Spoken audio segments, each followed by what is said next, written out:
Grace and peace be with you.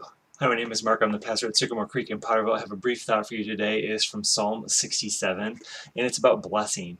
Do you want God to bless you? Do you want God to bless you?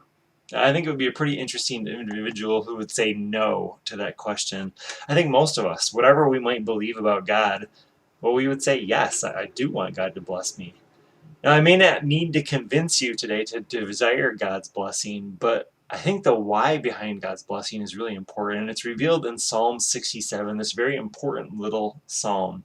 You see, you are blessed so that your blessing is shared, and it points others to God.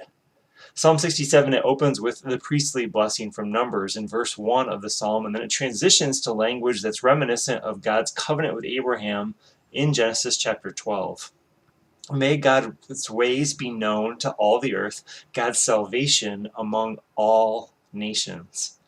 And now notice how Psalm 67, it repeats these important themes in verses 6 and 7 at the end of the psalm. We have a really interesting parallel structure throughout this psalm where verses 1 and 2 are a prayer for God's blessing, and then verses 6 and 7 repeat it, but they're a prophetic fulfillment of that prayer. You also notice in the psalm that verses 3 and verse 5 are identical. Thus, the psalm hinges on verse 4, which is a prayer.